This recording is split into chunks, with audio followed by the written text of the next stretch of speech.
Here's what's in the news now. Want to get to the State House right now because it's a very busy day there. The legislative session doesn't start until January, but lawmakers convened today for their annual Organization Day. This is a day where legislators give a preview of the issues they're going to take up in the new year. And our State House reporter Emily Longnecker was there today. Shares some of the issues we can expect lawmakers to tackle this year.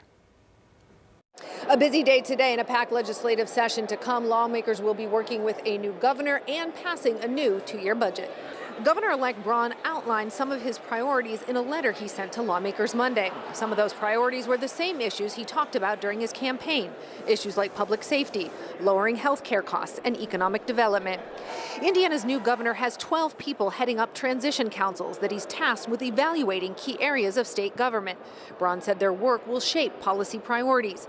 Lawmakers on both sides of the aisle listed some of the issues they hope to tackle this session, including passing a budget. This session will pass an honestly balanced budget, continue to make strong investments in education, and ensure that Indiana has and continues to have the nation's best infrastructure plan. We'll make sure our energy policy meets the need of an energy-dependent economy, and that housing options are robust and available throughout our state. We face critical opportunity gaps in the state of Indiana, and we have to address some of those gaps. This is a budget year, and our focus must be clear: addressing the issues that affect Hoosiers' daily lives the most. That's why we've chosen to prioritize public health, housing, and education this session. Braun said in the coming weeks he will release a detailed agenda outlining some of his primary initiatives. Coming up tonight at 5, we're going to tell you the initiative at the top of his list, property taxes. We're going to be hearing a lot about those this session. At the Indiana State House, Emily Longnecker, 13 News. Other news now, even though the election is over, the discussion on property tax is still getting a lot of oxygen right now. That's because so many Hoosiers have seen their property tax bills double in just the past few years. And that's put the issue of property tax relief at the forefront of the upcoming legislative session. State House reporter Emily Longnecker joins us with what lawmakers are already saying. This week, Republican Speaker Todd Houston said Hoosiers can expect lawmakers to address giving them significant property relief in this upcoming session. What that relief looks like, though, is still the question. And you can see it's just regular homes, nothing fancy. Monroe County homeowner Vicki Riddle talked to 13 News right before the election about what it was like to open her latest property tax bill. First is panic because it's uncontrollable. And then I'm mad. I'm really mad. In 7 years, Riddle says her property taxes have nearly doubled. It's the same story across the state. As home values soar, property taxes have gone up an average of 18%. The money collected from them pays for local services like schools, libraries, police, and fire. This week, Indiana lawmakers released a report after studying the state's tax system. Republican Senator Travis Holdman called the report's recommendations broad, saying any changes to the property tax system would be addressed in future proposed legislation. They're going to tinker on how clear your tax bills are. Well, you can make them as clear as you want. If the number's the same, it doesn't make much difference to the average homeowner. Democratic Representative Ed Delaney says the report needed specific recommendations for property tax relief.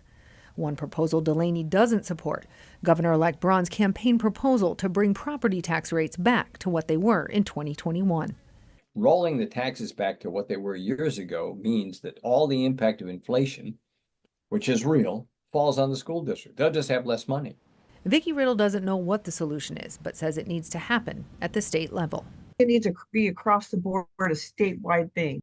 Now, the 2025 property tax bills are being worked on right now, and what that means is that even if lawmakers make significant changes to how property taxes work in the state, Hoosiers would not see any relief in their 2025 property tax bills. Basically, they would be getting those 2025 bills this spring, even before lawmakers leave this building.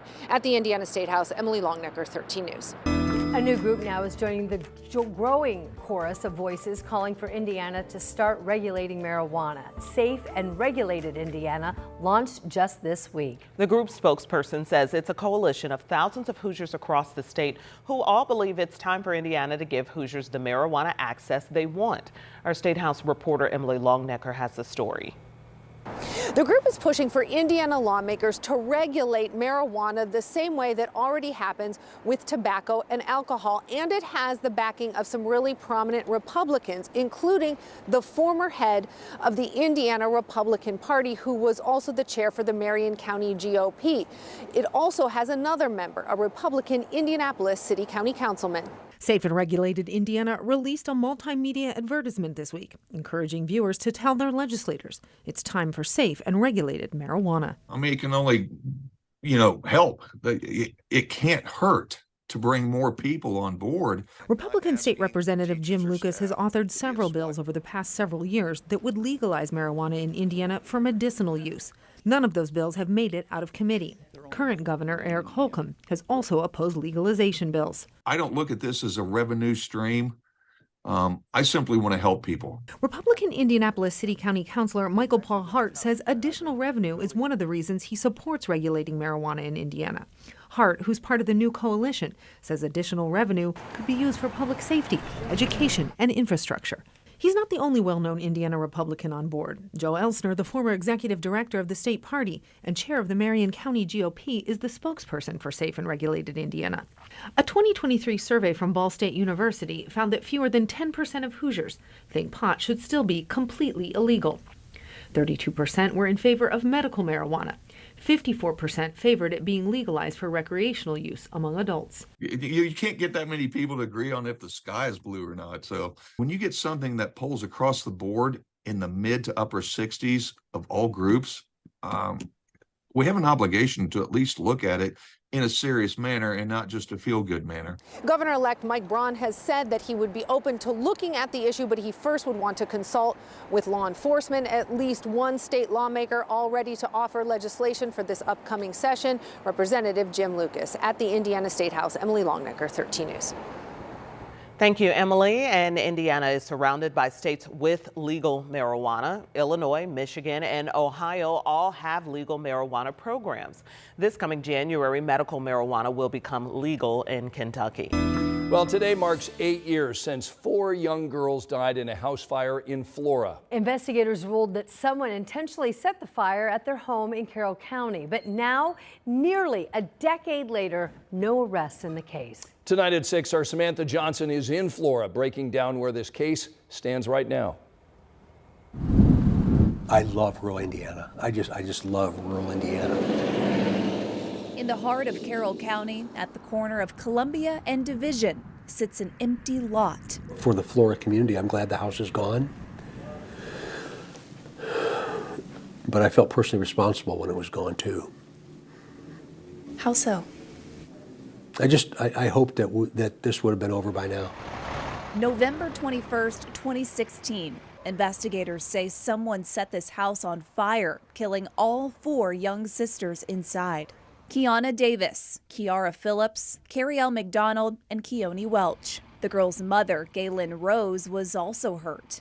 To Gaylyn, I can't imagine the pain she's feeling. I just can't even begin to fathom it. Fire investigators ruled it an arson after they say they found accelerants inside the home. Indiana State Police Superintendent Doug Carter saying, Gaylyn's not a suspect in this case. And for her family, it's been 8 years with no arrests. Investigative steps continue to occur, even up till recently. They were such sweet little girls. They enjoyed life, you know. Kathy Clendenning is a family friend.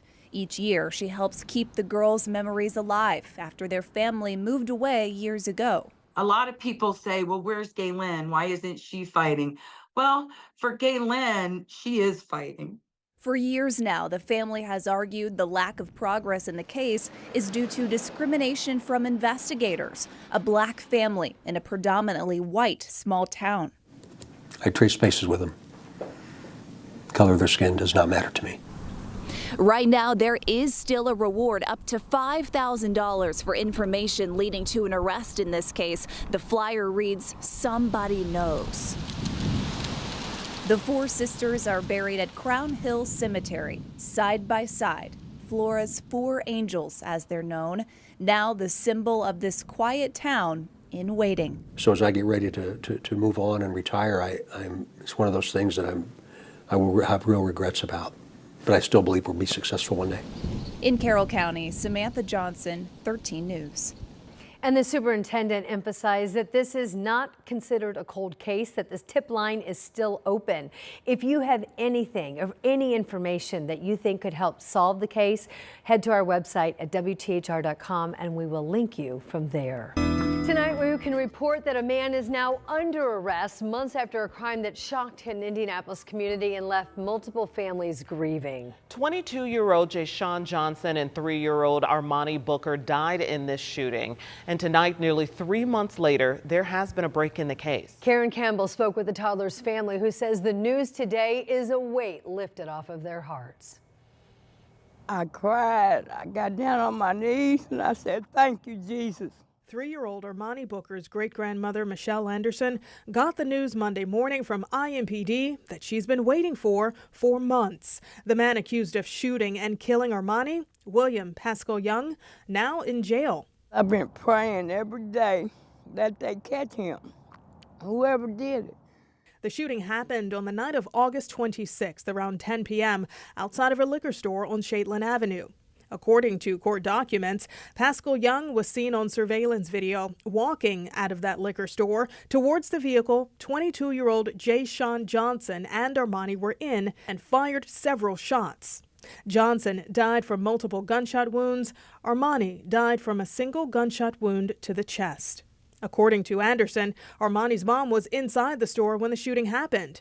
Detectives say facial recognition from the store surveillance camera and help from others identified the shooter. My heart hurts, and it's going to hurt till the day I die.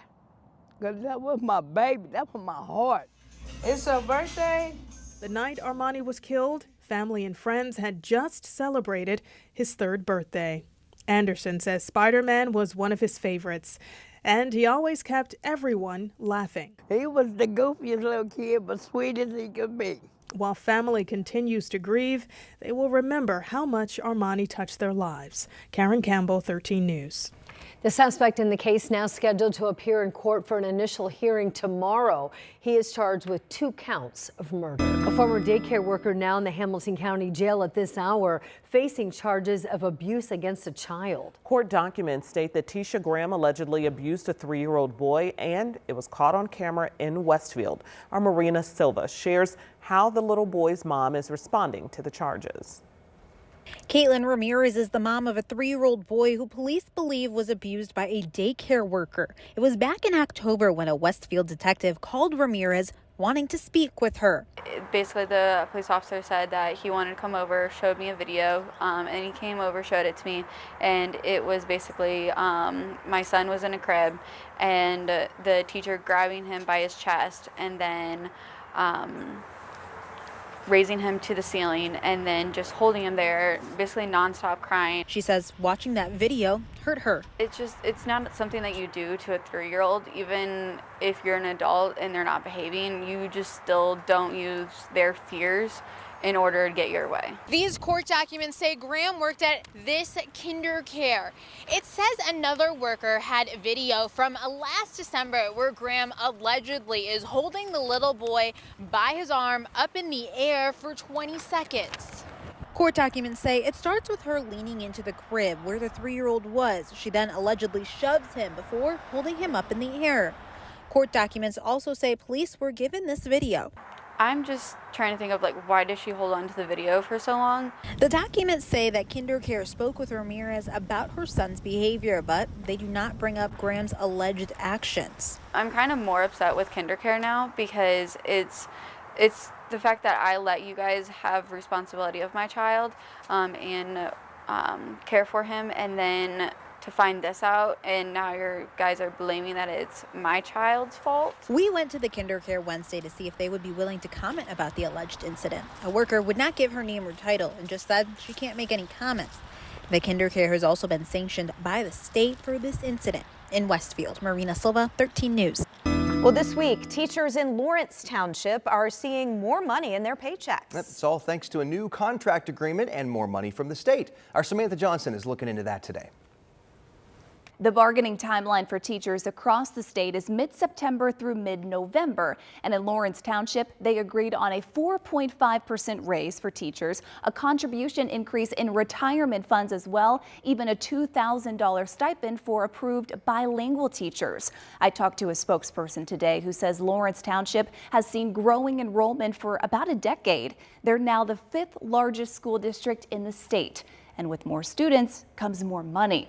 Now, while this year's agreement will also give teachers retro pay all the way back to July 1st, the township recognizes there's always room for improvement in years to come. So obviously, the more we can do for our teachers, the more likely they are to stay with us. And in Lawrence Township, it seems to be working, with 90% of last year's teachers coming back this year.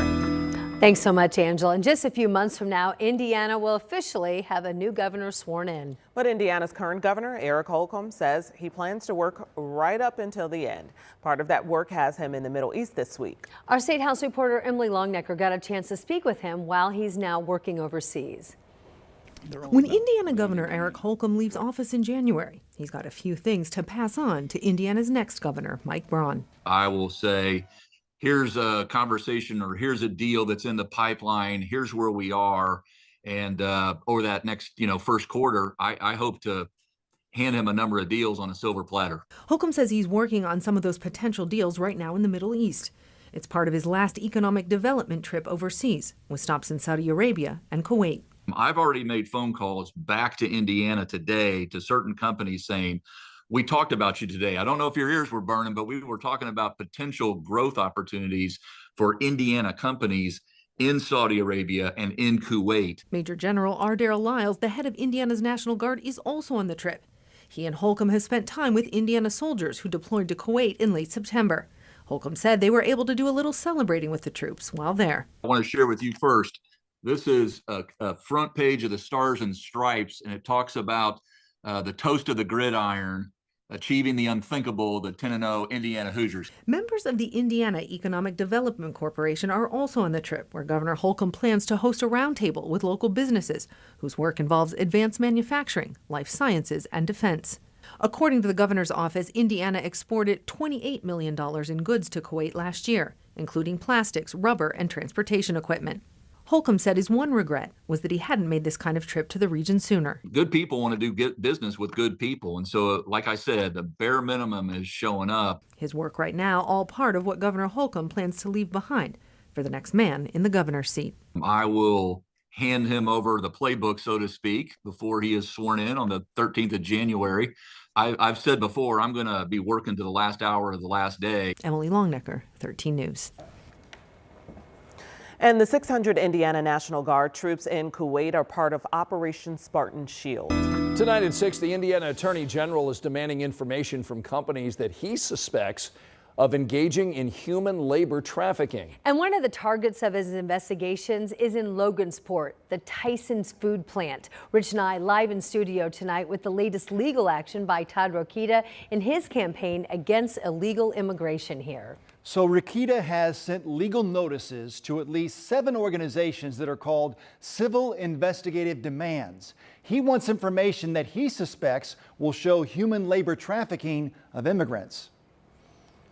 The Indiana Attorney General says his office believes that Tyson Foods may have information relevant to an investigation concerning human labor trafficking.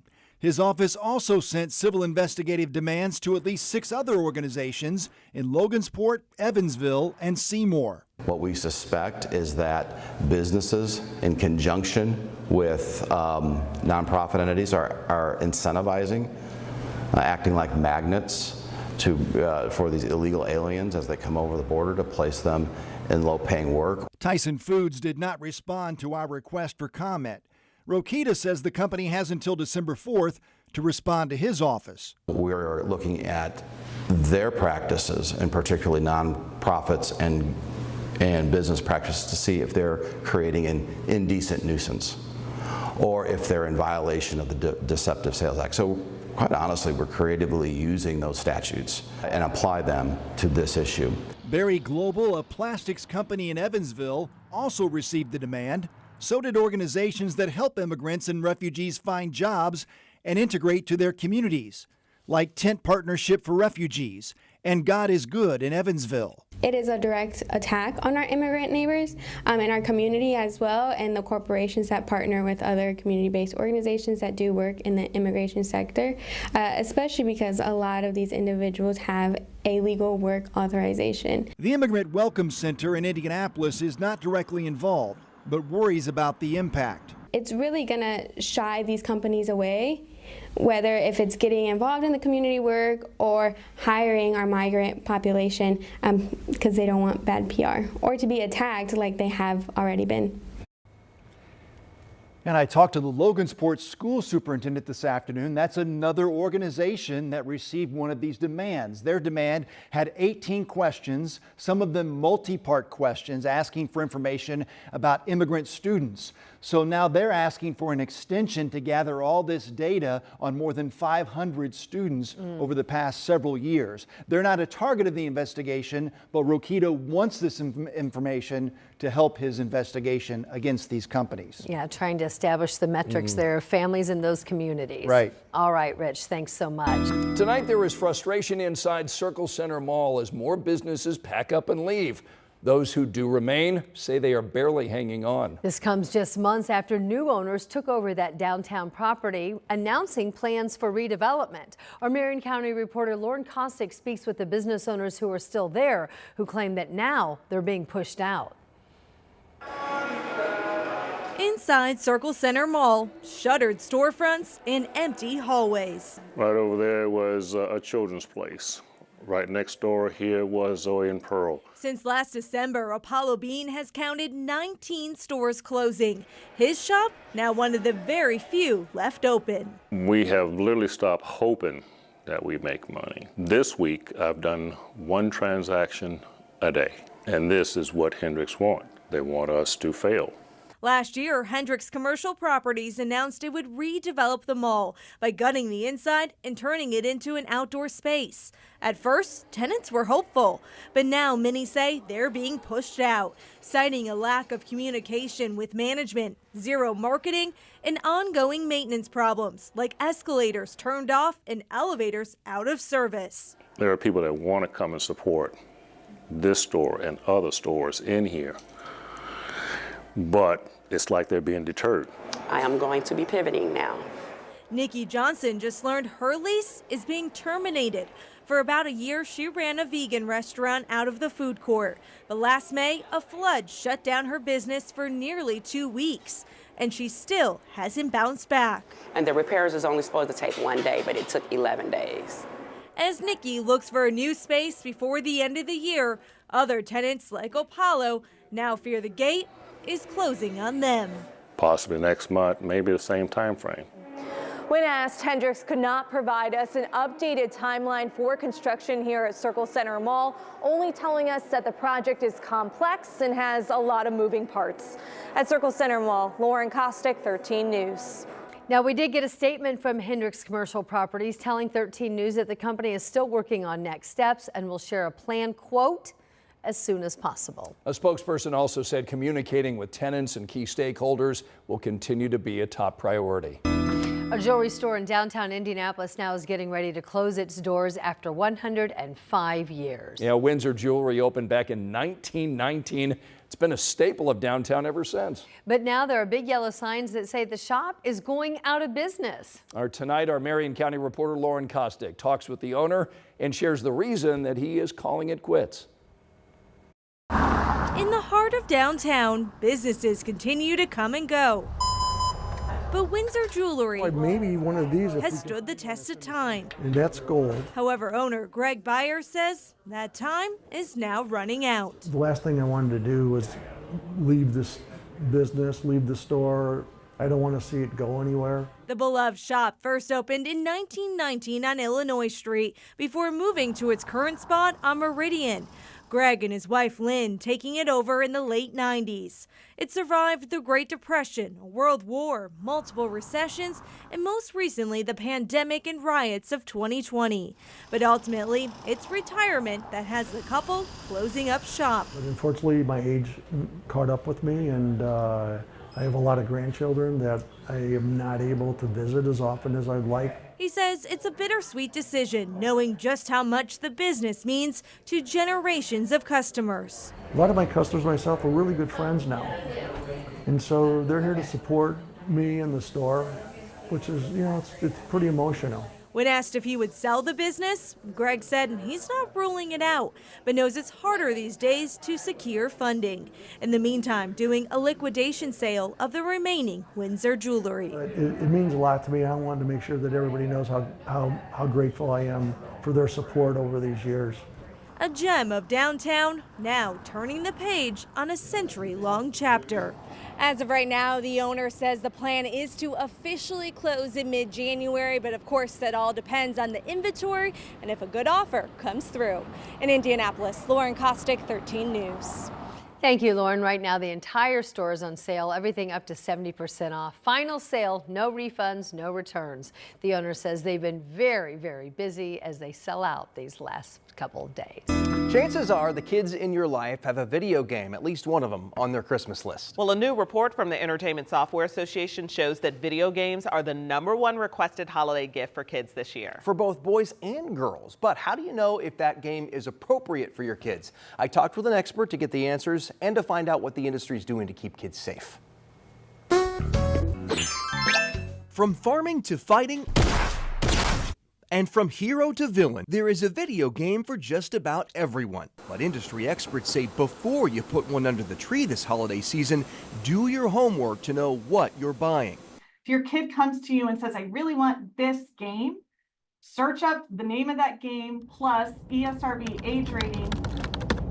ESRB stands for Entertainment Software Review Board, an independent group that rates each video game.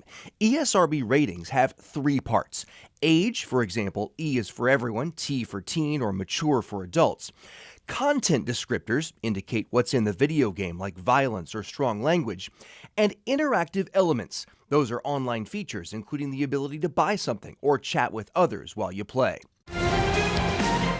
Another thing to remember, take a close look at the parental controls. If you are bringing a console into your home or you're looking at games for your kids that allow them to connect with strangers, the first piece of advice I have is look into those controls and limit or block who they're connecting with online. You can almost always set time limits, content limits, and restrict who kids can connect and chat with online while they're playing. Use the parental controls, set time limits, set content limits, set who they can talk to limits, but don't cut out the benefits of games and the power of play. Super Mario Odyssey! Let your kids have fun, get in and play with them, and then enjoy all the mental, social, emotional benefits that come with play.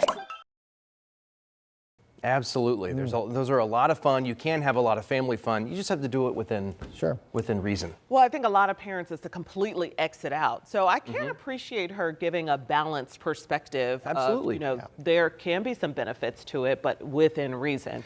Just one more thing for parents to do. I know it does take work, but you've got to do it. You've got to get into those parental controls and set those rules. One of my favorite Christmas mornings, getting up duck hunt. Yes, yes. Do you remember Track and Field? Track and Field, the original Nintendo run. Well, we'll have to explain it to me. Okay, during the commercial. We're aging ourselves here, buddy. We are. Those were the good old days, huh? Okay, so books are just one thing that libraries offer to the community. They offer a lot more. Indianapolis public libraries, for example, offer classes, audiobooks, and even some streaming for free. Allison Gormley tells us what's the deal. It's much, much clearer. Back in August, Ron Michelson got his first smartphone. It's been a very steep learning process, but I like the phone. That's why he signed up for a Cell Phone 101 class at the Martindale Brightwood Library. Anything I can learn will be helpful. My name is Ian. I'm part of the tech learning team here of the Indianapolis Public Library. The class teaches its students about storage, functions, and features for both iPhones and Google operating systems. It's one of the many free classes the Indianapolis Public Library offers to Marion County residents. I say my name. At another library across town, country. there's a class for people who want to practice their English. My eye hurts. People from Afghanistan, India, and the Democratic Republic of Congo gather to learn English words and phrases. Shoulder here. To see if any classes interest you, just head to Programs and Events on the library's webpage. Other classes include teen painting, financial literacy for kids, and introduction to Gmail.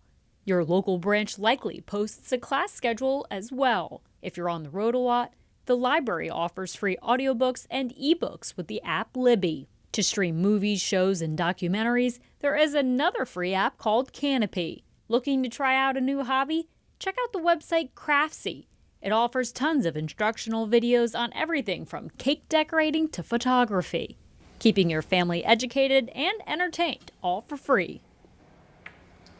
Now, another option you can get for free that I forgot about and a coworker reminded me about is you can access consumer reports online with your library card. Otherwise, it's a paid subscription. So you got a fridge shopping coming up? Yeah. You can go there. Head to the library. Yeah. You know, we always highlight our teachers as we should. We don't highlight our librarians as well. Some good reminders there. Allison Gormley, thank you. And if you like Allison's What's the Deal segments, catch her show streaming on WTHR Plus. Download the app now on Roku, Fire Stick, and Apple TV.